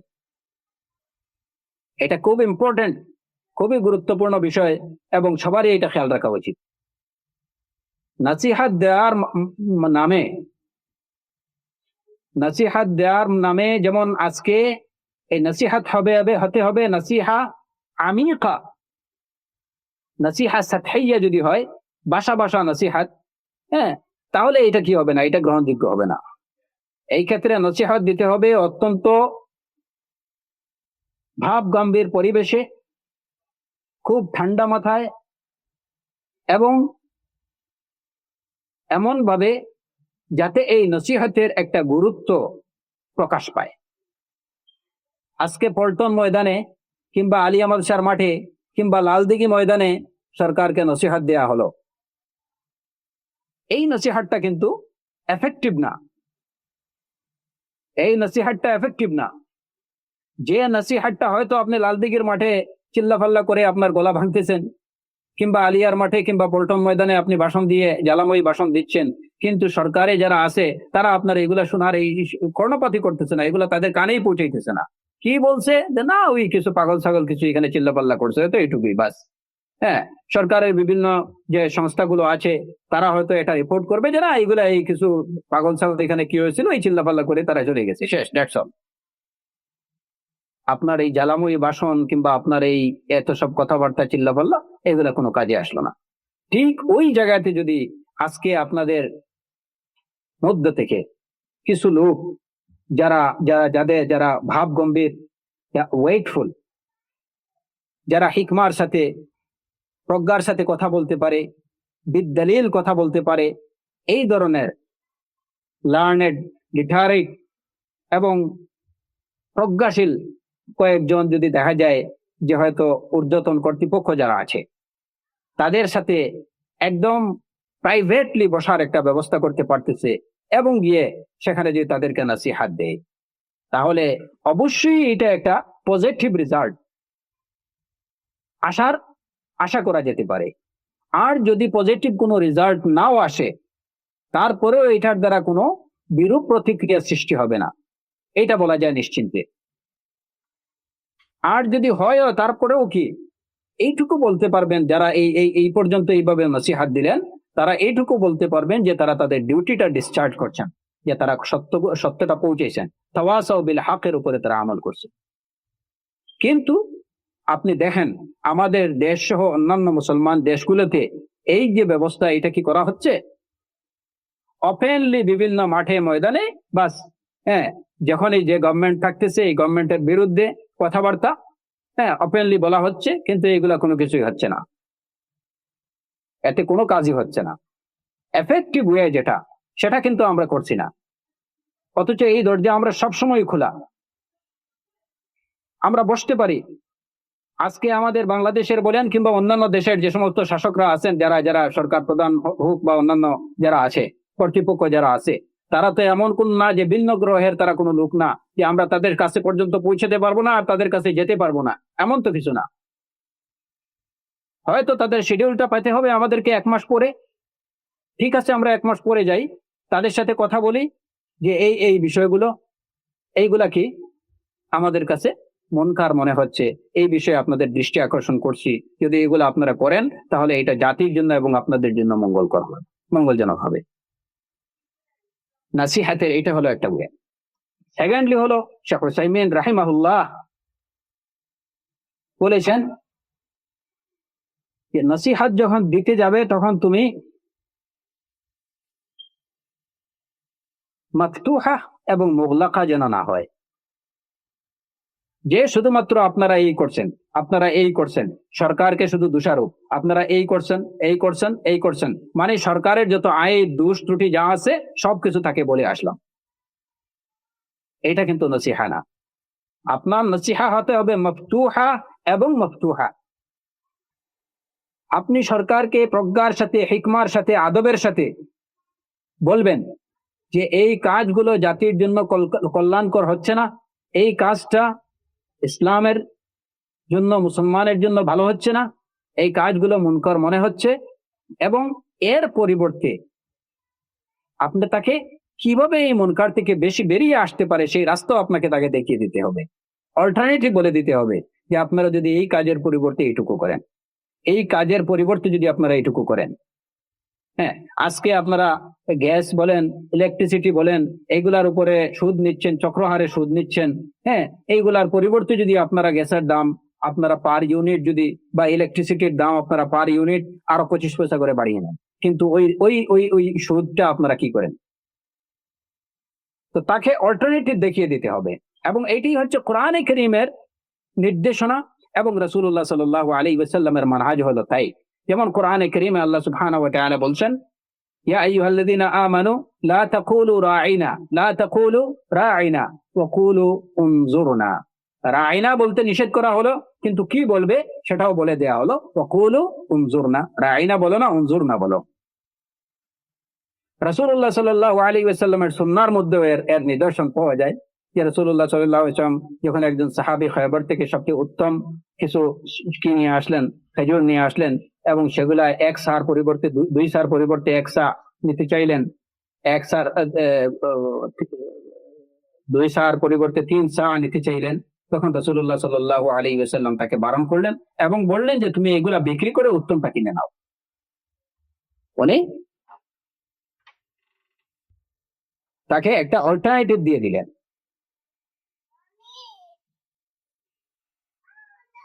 উনি যখন এক সায়ের পরিবর্তে দুই সা, দুই সায়ের পরিবর্তে 3 সা নিতে চাইলেন, তখন বললেন যে না, এইগুলা তুমি মন্দ, যেহেতু যেটা ভালো মন্দের মিশ্রণ যে খেজুরগুলো আছে ওইগুলাকে তুমি বিক্রি করে দাও, এবং এর মোকাবেলায় যে টাকাটা পাবে ওই টাকা দিয়ে তুমি ভালো খেজুর কিনে নাও। এইভাবে আরো অসংখ্য রাসূলুল্লাহ সাল্লাল্লাহু আলাইহি ওয়াসাল্লামের সুন্নাহর মধ্যে অসংখ্য এক্সাম্পল দেখা যায় যে রাসূলুল্লাহ সাল্লাল্লাহু আলাইহি ওয়াসাল্লাম যখনই কোনো মুনকার থেকে নিষেধ করছেন তখনই এর সাথে সাথে কি করতে হবে ভালো পথটা দেখিয়ে দিচ্ছেন। তা আপনারা যখন উলাদদেরকে, হুকামদেরকে যখন নসিহত করবেন, তখন শুধুমাত্র তাদের যে মন্দ দিকটাই বলবেন তা না, মন্দটা বলেন এবং সাথে সাথে এই মন্দ থেকে কিভাবে বেরিয়ে আসা যায় সেই পথটাও দেখিয়ে দেন। এটি হচ্ছে মুনাসাহা। তো এই মুনাসাহার দরজা কি, এটা আমাদের জন্য সবসময় খোলা আছে। তৃতীয়ত হলো যে আমরা মুজাবাহা, এই মুজাবাহার যে যখন বা মুদাফা, এই মুদাফার জন্য শর্ত হলো দুইটা শর্ত সম্পর্কে, যে আমরা যখন তাদেরকে সশস্ত্র ভাবে আমরা প্রতিরোধ করতে যাব তখন এখানে দুইটা শর্ত, সে দুইটা শর্ত আমরা ইতিমধ্যে উল্লেখ করেছি, যেটা শেখ বিন বাজ রাহিমাহুল্লাহ বলছেন। অবশ্য শেখ হুসাইমিন রাহিমাহুল্লাহ এটা আরো অত্যন্ত ক্লিয়ারলি এবং আরো ডিটেইলস উনি বলছেন। ওই দুইটা শর্ত যেখানে ইজমালান, আমি এই কথাগুলো বলছি যাতে কেউ কি না করেন যে হয়তো কেউ পেতে পারেন যে ইবনু বাজ রাহিমাহুল্লাহ উনি বলছেন দুইটা শর্তের কথা, ইবনু উসাইমিন রাহিমাহুল্লাহ সেখানে বলছেন 5টা শর্তের কথা। কিন্তু এই দুইটা কথার মধ্যে কিন্তু কোনো কন্ট্রাডিকশন নেই, কারণ শেখ বিন বাজ রাহিমাহুল্লাহ এই দুইটা শর্তের মধ্যেই কিন্তু তার ওই সবগুলা এগুলা ইজমালান মুজমালান, আর শেখ উসাইমিন রাহিমাহুল্লাহ যে 5টা শর্তের কথা বলছেন সেটা হচ্ছে মুফাসসালান, তাফসিলের সাথে। ওই দুইটার মধ্যেই কিন্তু এই 5টা অন্তর্ভুক্ত। যেমন শেখ উসাইমিন রাহিমাহুল্লাহ ওই যে হাদিসে বলা হয়েছে ইল্লা আন তারাউ কুফরান বাওয়াহা, ইল্লা আন তারাউ কুফরান বাওয়াহান ইনদাকুম মিনাল্লাহি ফিহি বুরহান, সেই হাদিসের ভিত্তিতে তিনি বলছেন যে প্রথমত এটা অত্যন্ত সূক্ষ্ম বিষয়, অত্যন্ত সূক্ষ্ম বিষয়। রাহিমাল্লাহু শেখ উসাইমিন এই হাদিস থেকে কিভাবে তিনি পয়েন্ট আউট করছেন দেখেন। ইল্লা আন তারাও, প্রথমত ওই হাদিসে বলা হয়েছে আল্লাহ নাজি আল আমরা আহলাহু ইল্লা আন তারাও, যদি তোমরা দেখো। এই কথার উপরে আন তারাও এই শব্দ থেকেই ইবনে উসাইমিন রাহিমাহুল্লাহ পয়েন্ট আউট করতেছেন যে এই হাদিস থেকে জানা যায় যদি তোমরা দেখো, তাহলে দেখতে হবে। কর্তৃপক্ষের বিরোধিতা করতে হলে প্রথমে দেখতে হবে। আমি শুধু শুনলাম যে কি করতেছে ফুলান কিংবা গভর্নমেন্ট বা শাসকবৃন্দ এই করতেছে না, এটা শুধু শুনলেই হবে না। ইল্লা আন তারাও, এখানে দেখার কথা বলা হইতে, আপনাকে সচক্ষে ইলমুল ইয়াকিন হতে হবে অথবা আইনুল ইয়াকিন হতে হবে, দুইটা থেকে একটা। আপনি নিজে এই সম্পর্কে জানতে হবে অথবা আপনার সচক্ষে দেখতে হবে। ইল্লা আন তারাও, এটা হলো প্রথম শর্ত। হয় আপনি যে সরকার অপকর্ম করতেছে, দুরাচার করতেছে, আল্লাহর মাসিয়াত করতেছে, এই বিষয় সম্পর্কে মাসিয়াতের নির্দেশ দিচ্ছে, এইসব বিষয় সম্পর্কে আপনাকে দেখতে হবে। আপনি হয় সচক্ষে দেখবেন অথবা নিজে ইলমুল ইয়াকিন হতে হবে আপনাকে, আপনি নিজে জানতে হবে এই বিষয়গুলো। কি শোনা কথা বলা হচ্ছে এইভাবে, সরকারের বিরুদ্ধে এই বলাবলি হচ্ছে, আর সেই বলাবলির উপরে যদি আপনি বলেন যে আপনি জেনে গেছেন, তাহলে হবে না। যে সরকার কুফরে বুয়াহ করতেছে, তাহলে হবে না। ইল্লা আন তারাও, দেখতে হবে। দ্বিতীয় শর্ত হচ্ছে সেটা কি হতে হবে? কুফরান, সেটা কুফর হতে হবে। সরকার যেটা করতেছে সেটা কুফর, লা ফিসকান। হয়তো এমন কোন কাজ করতেছে যে কাজটা কুফর না, ফিস্ক, ফাসিকি, পাপাচার না, তাহলে তার বিরোধিতায় আপনি যেতে পারবেন না। ইল্লা আন তারাও কুফরান, সেটা কুফর হতে হবে, ওই কাজটা কুফর হতে হবে।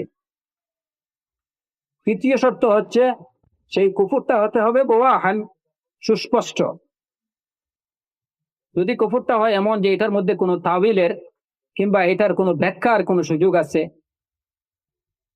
এখানে সে যেটা করতেছে তার একটা ব্যাখ্যা আছে, তার আত্মসমর্থনমূলক একটা ব্যাখ্যা সে দিতে পারবে, এই ধরনের যদি কিছু হয় তাহলে হবে না। বোয়াহান, একদম সুস্পষ্ট কুফর হতে হবে, যেটা সম্পর্কে অন্য কোনো কি নেই, তাবিলের কোনো অবকাশ নেই, কোনো ব্যাখ্যা থাকার কোনো অবকাশ নেই, যে উইদাউট এনি এক্সপ্লেনেশন এটা কি কুফর, এটাকে কুফর ছাড়া আর কিছু বলার কোনো অবকাশ নেই যে এটা সুস্পষ্ট কুফর।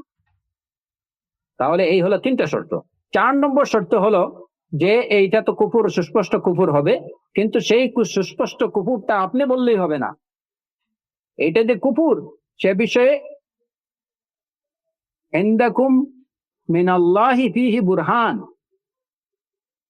এই বিষয়ে আপনার কাছে দলিল থাকতে হবে আল্লাহর পক্ষ থেকে, অর্থাৎ দলিল কাতঈ থাকতে হবে, সুস্পষ্ট অকাট্য দলিল থাকতে হবে যে এটা কুফর। এই হলো 4টা শর্ত। এবং 5 নম্বর শর্ত যেটা, যে আপনার কাছে এই পরিমাণ শক্তি এবং সামর্থ্য থাকতে হবে যে দ্বারা আপনি নিশ্চিত হতে পারেন যে শক্তি এবং সামর্থ্য দ্বারা আপনি ওই মন্দকে পরিবর্তন করতে পারবেন কিংবা তাকে প্রতিহত করতে পারবেন, এই শক্তি এবং সামর্থ্য থাকতে হবে। এই হলো 5টা শর্ত যদি পাওয়া যায়, তাহলে তখনই কিন্তু কর্তৃপক্ষের সাথে বিরোধে লিপ্ত হওয়া যাবে, তাদের বিরুদ্ধে অবস্থান গ্রহণ করা যাবে।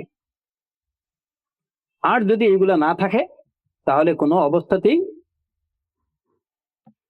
সরকারের বিরুদ্ধে কোনো পদক্ষেপ নেওয়া যাবে না, বরং এক্ষেত্রে আমাদের কাজ হচ্ছে সবর এবং আল্লাহ সুবহানাহু ওয়া তাআলার কাছে দোয়া, যেন আল্লাহ সুবহানাহু ওয়া তাআলা আমাদেরকে সবসময় আল্লাহর কাছে চাওয়া দরকার, ওয়ালা তুসাল্লিত আলাইনা বিযুনুবিনা মান লা ইয়াখাফুকা ফিনা ওয়ালা ইয়ারহামুনা। আমাদের গুনাহের কারণে, পাপের কারণে আল্লাহ যেন আমাদের উপরে এমন কাউকে মুসাল্লাত করে না দেন, চড়াও করে না দেন, যারা আমাদের প্রতি দয়া করবে না আর যারা আমাদের ব্যাপারে আল্লাহকে ভয় করবে না, এ ধরনের জালিম অত্যাচারীদের থেকে আমরা যেন আল্লাহর কাছে আশ্রয় গ্রহণ করি, তাদের অত্যাচার থেকে নাজাতের জন্য আল্লাহর কাছে আশ্রয় প্রার্থনা করি, আর এই অত্যাচারের উপরে আমরা ধৈর্য ধারণ করি। সেই ধৈর্য ধারণটা শুধু অত্যাচারকে মেনে নিলেই হবে না, কি করতে হবে সেই নির্দেশনা রাসূলুল্লাহ সাল্লাল্লাহু আলাইহি ওয়াসাল্লাম দিয়ে দিয়েছেন। আলাইকুম বিসুন্নতি ওয়া সুন্নাতিল খুলাফায়ে রাশিদিন আল মাহদিয়িন মিন বাদি তামাসসাকু বিহা ওয়া আদ্দু আলাইহা বিন নওয়াজিজ। রাসূল সাল্লাল্লাহু আলাইহি ওয়াসাল্লামের সুন্নাহ এবং তারপরে খুলাফায়ে রাশিদিনের সুন্নাহ, এগুলাকে আঁকড়ে ধরতে হবে, শক্তভাবে ধরতে হবে। হ্যাঁ, আর মুহদাসাতুল উমুর, বিদআত থেকে আমাদের সতর্ক এবং সাবধান থাকতে হবে, কারণ প্রত্যেকটা মুহদাসাতুল উমুর হচ্ছে বিদআহ, আর প্রত্যেকটা বিদআতই হচ্ছে পথভ্রষ্টতা, এবং সবগুলো পথভ্রষ্টতার ঠিকানা হচ্ছে জাহান্নাম। তো আমরা যখন দেখব জালিম শাসক, তার থেকে যা হচ্ছে আমরা তাকে প্রতিরোধ করারও ক্ষমতা নেই, এমত অবস্থায় আমাদের করণীয় হলো সর্বাবস্থায় আমাদের জালিম শাসক তাকে প্রতিরোধের ক্ষমতা থাকুক বা না থাকুক, সর্বাবস্থাতে আমাদের করণীয় হলো সুন্নাহর উপরে সুন্নাহকে আঁকড়ে ধরা, রাসূলুল্লাহ সাল্লাল্লাহু আলাইহি ওয়াসাল্লামের সুন্নাহকে আঁকড়ে ধরা। এটাই হচ্ছে আমাদের অবলম্বন, এবং এইটাই আমাদেরকে সঠিক পথ দেখাবে, এবং এইটাই আমাদেরকে সফলতার পথে নিয়ে যাবে। তো ধৈর্যের সাথে সুন্নাহর উপরে সবর করা। আস-সাবরু আলা তামাসসুক বিস-সুন্নাহ, আস-সাবর আলা তামাসসুক বিস-সুন্নাহ। এখানে ধৈর্য ধারণ করার অর্থ হলো যে সুন্নাহকে আঁকড়ে ধরার উপরে ধৈর্য ধারণ করা। আর জালিমদের পক্ষ থেকে, হুক্কামদের পক্ষ থেকে যে জুলুম হচ্ছে, এইটাকেও আল্লাহর জন্যে তার উপরে ধৈর্য ধারণ করা, বাস। আর সাথে সাথে আল্লাহ জাল্লা ওয়া আলার কাছে প্রার্থনা করা যেন তিনি আমাদেরকে উত্তম শাসক প্রদান করেন, যারা আমাদের ব্যাপারে তাকে ভয় করবে, যারা আমাদের প্রতি দয়াশীল হবে, আমাদের প্রতি যারা যারা যারা নম্র হবে, আমাদের প্রতি যারা দয়াশীল হবে, এই ধরনের শাসক যেন আল্লাহ সুবহানাহু ওয়া তাআলা আমাদেরকে দেন। আর এছাড়া অন্য কোনো পথ আমাদের নেই। এছাড়া যদি অন্য কোনো পথ অবলম্বন করা হয়, তাহলে সেটাই হবে মুহদাসাতুল উমুর, সেটাই হবে ইনভেন্টেড থিং, সেটাই হবে ইনোভেশন। আর প্রত্যেকটা ইনোভেশনের ঠিকানা হচ্ছে কি? প্রত্যেকটা ইনোভেশন বিদআতই হচ্ছে গুমরাহি, পথভ্রষ্টতা, আর গুমরাহির পরিণতি হলো জাহান্নাম। আ'আযানাল্লাহু মিন যালিক। আল্লাহ সুবহানাহু ওয়া তাআলা আমাদের উলাদদেরকে, আমাদের হুক্কামদেরকে সঠিক পথে পরিচালিত করুন, এবং তারা যেন আমাদের ব্যাপারে আল্লাহকে ভয় করে, তারা যেন আমাদের প্রতি দয়াশীল হয়, এবং আল্লাহ সুবহানাহু ওয়া তাআলা আমাদেরকে সর্বাবস্থায় তামাসসুক বিস-সুন্নাহর তৌফিক দান করুন, আমাদেরকে সঠিক পথে পরিচালিত করুন। ওয়া সাল্লাল্লাহু আলা নবিয়িনা মুহাম্মদ ওয়া আলা আলিহি ওয়া সাহবিহি ওয়া সাল্লাম।